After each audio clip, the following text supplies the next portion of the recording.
Rogers TV talking some Ohio State football this week with Shannon Summers. You can join him on the Silver Bullets podcast. Shannon, how are you doing today? I'm doing pretty good. Thanks for having me on. Definitely. Finally able to track you down and get things together, and it should be a good discussion. The Buckeyes obviously still reeling a bit from the Oklahoma loss. At least the national narrative would be that they're reeling. We don't know internally what's going on exactly, but considering what you saw against OU, let's go back to that game and then transition that to Army, and kind of a difficult offense and especially defense to prepare for from a talent standpoint in terms of making an evaluation from Oklahoma to Army. But based on what you saw, did you see any level of improvement? I think there's a lot of improvement. I know a lot of people are saying that basically with the way the offense was going against Army, not that much improvement, but you're not going to go from the struggles that you had against Oklahoma to having a finely tuned machine in the very next game against Army. You know, a lot of people were talking about the deep passes, and Urban addressed after the game about they were playing the guys back in order to not let the receivers get deep. The biggest thing right now, I think, for Ohio State is to get those intermediate passes. Let the wide receivers, let JT, get them some confidence going so you can start building that confidence and getting that train rolling pretty much. You know, when I hear Ohio State fans talk about the deep passing game, they're thinking exactly that. Heave it down, post patterns, sideline patterns, 40, 45 yards, chuck it downfield. I don't know that that's necessarily needs to be a huge part of the game plan. Of course, you want to challenge the defense and stretch them out from time to time, but those crossing routes, those deep outs, those crossing routes, especially with JT Barrett's arm, the crossing routes, I don't know that he's going to beat a whole lot of good cornerbacks to the sideline route with some limitations there in terms of arm strength. But just your thoughts about the passing game. So this has been, you know, going back 7 or 8 games into last season. Everybody tags the Penn State game, but it was the Northwestern game. It was, of course, down the stretch against Michigan and Clemson, 2 of the elite defenses in college football. And it was just combination quarterback, pass protection with a lot of youth up there, and then guys that were highly recruited that just didn't seem to gain separation and outfight defenders for the football. Yeah, I think that's one of the biggest issues. And I don't know. I've always been a stern believer as far as the whole Tim Beck situation. I look at the Tommy Armstrong, over at Nebraska. He was struggling in Nebraska. Tim Beck leaves, and it seemed like he kind of took a step forward his last season. JT Barrett after the Oklahoma game said that he was lacking in confidence. I mean, there's a lot of things going through his head, which a lot of fans don't understand, probably don't accept. You're replacing this is his third coordinator in his 4 or 5 years that he's been there. Learning, I mean, the whole system isn't changed, but different nuances from the different quarterback coaches. You had you went from a great coach with I can't remember his name right now. He's over in Texas coaching. Yeah, Tom Herman. And then you go to Tim Beck, and now you have Ryan Day and Kevin Wilson. So there's a lot of different things to learn, but it's the whole confidence issue, and that's where he's lacking at. And he's even the one that came out and said that he's having an issue with confidence. I mean, a lot of people said when you watch his throws, he's not stepping into it as much. Is he still in the back of his mind not over that injury of 2014? Yeah, it's just hard to believe that a guy who acclimated himself to big-time college football as quickly as he did under the circumstances that he did in 2014 with the one rough game against Virginia Tech, that if you understand the game planning, wasn't mostly his fault. They pretty much just stuffed the run and put the wide receivers on islands on the outside, and then he recovered from that and had one of the outstanding seasons in the history of Big Ten football. Of course, surpassing Drew Brees just this past game against Army in touchdowns accounted for. And we're talking about a first ballot Hall of Famer at the next level. But he was so praised for being able to anticipate throws, throw in tight windows, throw receivers open, make all the right decisions, and really have a great command of the offense and touch on the football from a very early standpoint in his career to be one of the most seasoned veterans you could ever have in collegiate football and be struggling like this. there has to be more to it than just JT Barrett plateaued a few years ago. I'm just alarmed by the wide receiver play. I think they took, and taking into consideration Army, it's Army, and there's limited talent there, that they did take a step in the right direction. I saw JT rip off a few throws with a lot of confidence, not trying to, kind of target the receiver downfield, but really let it rip a few times on some routes downfield. Yeah, and I think that's the thing, and a lot of people don't understand. The running game helps set up the passing game, and it's not so much as far as the wide receivers getting open. It's just having the confidence in the wide receivers making the catches. I mean, you look at the Indiana game, the first half, Paris Campbell had a couple of key drops, one of them right through his hands in the end zone, but he recovered in the second half. The Oklahoma game, there's some key drops in that one for, different wide receivers and stuff. So it's getting the confidence of the wide receivers to actually catching the ball when you're throwing it to them. And you've seen, like the Oklahoma game, I forget which wide receiver it was, but the Oklahoma defensive back dives for the ball, and the Ohio State wide receiver is just standing there for it, and he comes up with the interception. You have to be aggressive, and you have to go after the ball, and you have to show that you want the ball. And I think that's where the wide receivers sometimes are lacking.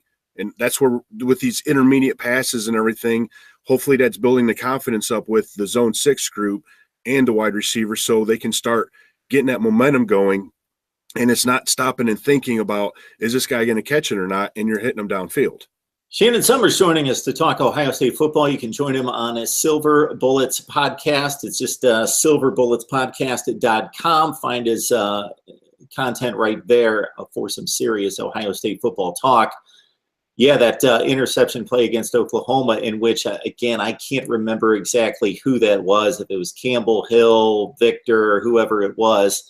That is when the game pretty much unraveled. At that point, they were only down a score. And then it got serious from there. And you could see in JT Barrett's body language, he's never going to show up a guy. He's not Dan Marino. He's not that kind of quarterback to show up a guy on the field, but he gave it one of these, like, you were supposed to come back to the football. You're playing elite defenders this week.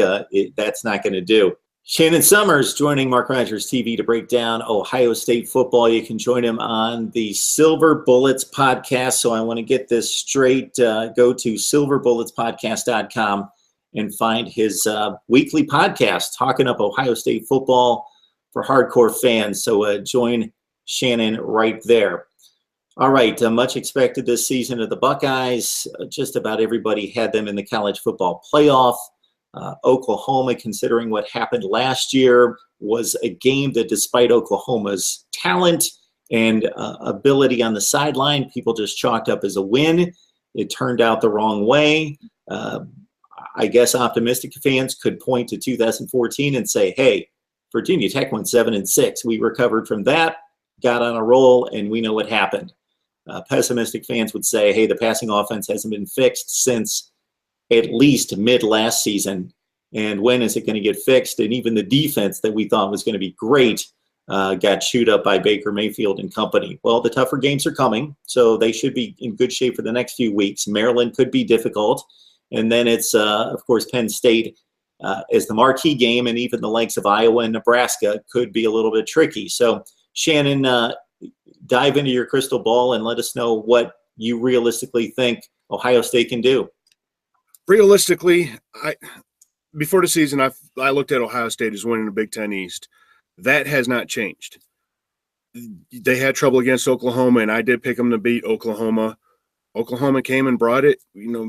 I underestimated the Houdini acts of Baker Mayfield and stuff, but you have to give credit to him. He played an excellent game. Going forward, my biggest thing is I want to look and see constant improvement, constant growth in the passing game. Need to see the defensive backs starting to evolve and become what we're been accustomed to the last couple of years with having first-round picks coming out of the backfield. So we have 2 or 3 games before the Penn State game. So we have some time in order to, UNLV, the Rutgers, the Maryland. We have time in order to see how that secondary is going to be before Trace McSorley comes in.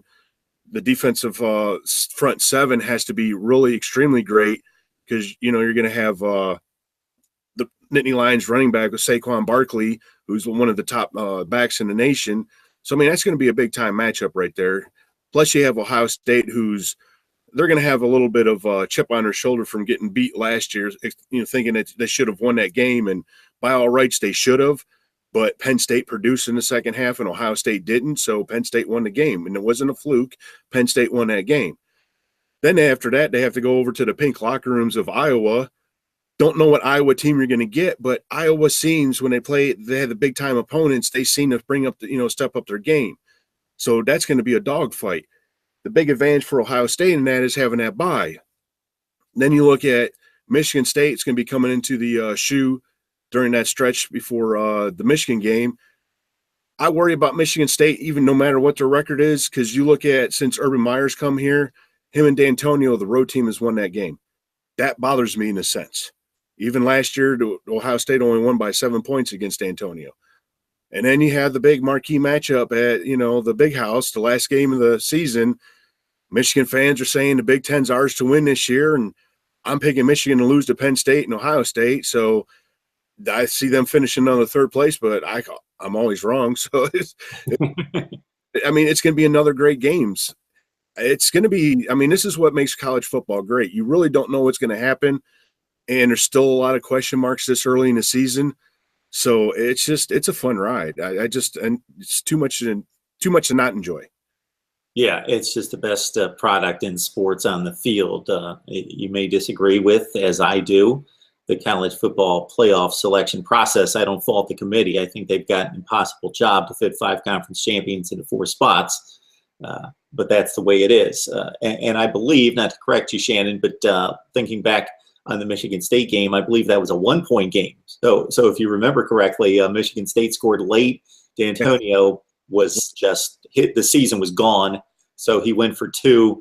Ohio State stopped him, or that could have been a colossal disaster and upset right there from a 3-9 team at Michigan State. I think they're a little bit better this year. We will find out when they take on Notre Dame Saturday night, because they've won their first two games against, I believe, MAC opponents. And we'll see if Michigan State's, I'm guessing they're not the 11-1 team that went to the playoff 2 years ago, and they're not the 3-9 team. They're probably going to go 7-5 or so. They've got a very difficult schedule to deal with. And like you say, those trips to Iowa, especially if that's a night game, the Hawkeyes, we know, have one of the best offensive lines in the Big Ten, have a front 7 on defense. They've looked really good against what many consider to be the top NFL prospect at quarterback at Wyoming, and Josh Allen. They shut him down to 3 points. And so the Hawkeyes will come. They're not the most talented or dynamic team with wide receivers running all over the place, but when it comes to hard-nosed Big Ten football, they can get it done and pull off the upset as they did against Michigan at Iowa City last year. So it will be a fun ride. I was checking out the NFL and the Red Zone Network, Shannon, last night, and saw an Indianapolis Colt come out of nowhere and help out his cornerback and just fly out of nowhere and pick off a Carson Palmer pass, and lo and behold, it was Malik Hooker. So to your point about playing defensive back, the guys that they have in play right now, just as fast, just as athletic, just freak athletes, the best in the business in high school football, can jump out of the building, but you need to know how to read the quarterback, read the defense, not blow the coverage, play assignment football, and that takes discipline and reps. And they just don't have that out of a few of their defensive backs, but that will come in time. All right, Shannon, we appreciate the time. You can join Shannon Summers right at his podcast, silverbulletspodcast.com. Shannon, enjoyed the conversation about Buckeye football. Definitely. Thanks for having me on.